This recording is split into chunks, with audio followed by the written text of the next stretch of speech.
Yeah. Okay. Makes a lot of sense. I want to dig more into that a little bit later in terms of the intimidation Yeah, aspect that you just mentioned and feeling like you don't belong in the space and that kind of thing. So yeah. we'll definitely revisit that later.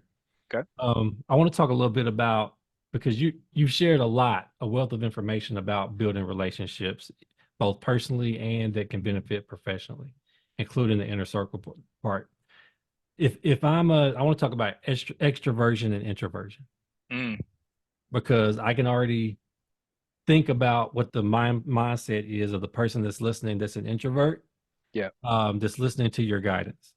Because the things that you mentioned in terms of like nurturing relationships, being proactive, doing it in your everyday life so that it translates over into the professional world, hmm, taking the vested interest in people, genuine and sincere interest in people and getting to know them and that kind of thing, opening up and being open and vulnerable, sharing about yourself. yeah, All those to an introvert sound like very extrovert oriented habits and activities. yeah, And that person might have trouble relating to what you're saying in terms of, I can't just do that. yeah, I can't just flip a switch and go out and start talking to people I don't know. It's yeah, very uncomfortable. And for those who are listening that might not be familiar, yeah, extroverts are people who get energy from being interacting with others and being around others, usually larger crowds versus an introvert who gets energy from being in isolation kind of to themselves. They yeah, recharge that way. It's about energy, not about your ability to connect or relate to other people. yeah, So you might feel if you're an introvert, you might feel drained after going to like a networking event because yeah, it drains all your energy. You might be a yeah. little shy with approaching people cold that you don't know and that kind of thing.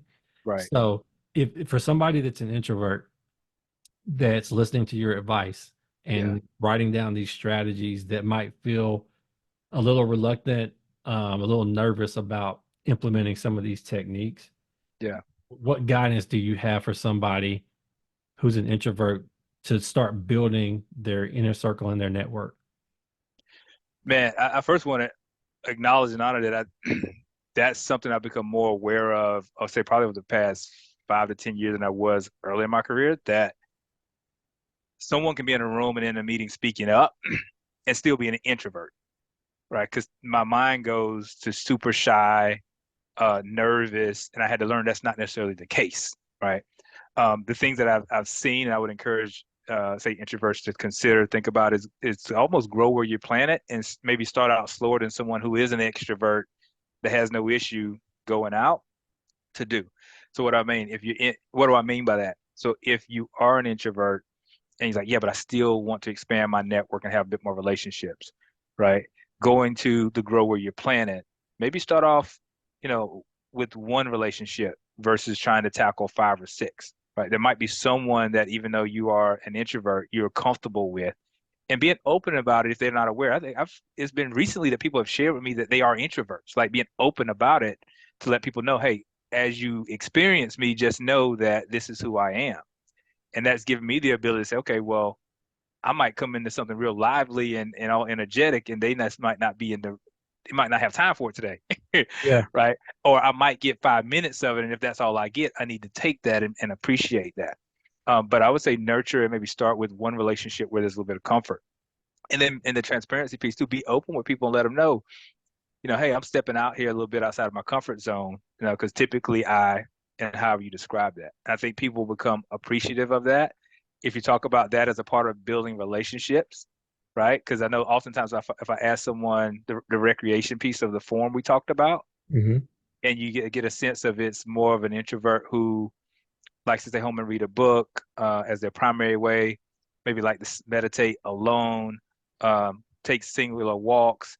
That then helps me understand them in a different way. So what I Hmm. probably shouldn't do with them is invite them to a happy hour with 30 people. Hmm. Maybe a lunch one on one might be the first step. Because if I'm trying to build a relationship with an introvert, maybe Hmm. hey, you want to grab lunch? You want to grab coffee? You know, want to, maybe not meet up at the park at the first one, right? But Yeah. like something that gives them that, again, an olive branch to maybe help them step outside of the comfort zone versus getting pushed outside of the comfort zone.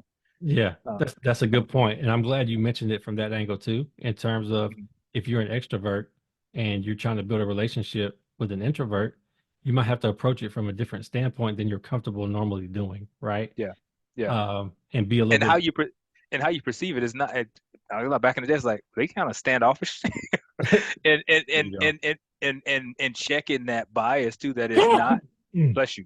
thank That you. is not that they're standoffish. Is that just okay? Why might not they be as interested in a relationship? Why might they not be all, as my mom used to say, laughing and kikiing all the time at every little thing, Yeah. right? And having carrying that energy where that might be my approach to different situations, Yeah, not But not not passing judgment because uh, exactly. some people might think too, like in team meetings, for example, the Hmm. introvert is probably going to be a little quiet, Hmm.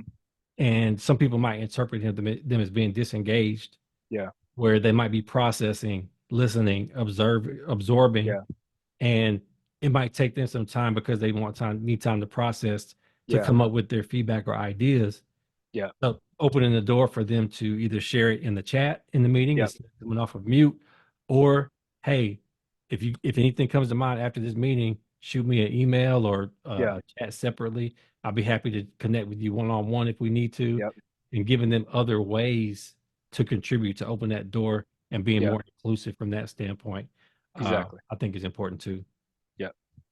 And then that just made me think about, and then just being honest with yourself about your readiness level, right? You have to balance out the comfort zone that's there to protect you, right? And your readiness level, because sometimes I feel like we can be ready to take on something else, but we just get analysis paralysis, or all the things that can happen bad about something keeps us from trying it, Yeah, versus leaning into, well, what's the worst that can happen, to me, right? And maybe taking a step out on faith in your own way, in a small step. Some people might take bigger steps to then get some quick wins and say, okay, that wasn't that bad. Now let me take one more step. And let me take one more step. Okay, now let me maybe take a small jump, then a big jump. But sometimes we have to build those experiences to negate what we think is going to happen, or to overcome all of the negative experiences that have happened, for us to even believe that it's safe to try something different. yeah. No, Yeah. that's a good point. Good point. Um, a couple more questions before I want to visit personal branding as well, and Mm-hmm. we'll talk a little bit about that because you already mentioned that, and I think that's something we definitely need to connect and tie into relationship building and how that's significant too, right? Mm-hmm. Um, some people have quality connections, but they underutilize those connections. Mm-hmm. How can people better leverage their relationships for professional success? How do Yeah. they make that transition? Because you talked about nurturing, right? Yeah. And not coming in with an ask, but coming in with a sincere intention to build the relationships. Yeah. If you're nervous about now going in for an ask for somebody that Yeah. whether it's a job opportunity or Yeah. advice or whatever the case may be, and you have Yeah. somebody in your network that you think is really valuable in a way, and you Yeah. want to approach them and ask, but you're a little bit nervous about it Yeah. because you don't know if they might how they might perceive it. You've already built this relationship that's been based on genuine things, and now Yeah. you're coming in asking for something, and you haven't done that before, right? Yeah. Yeah. Any thoughts or guidance for leveraging existing relationships that we Yeah. have built?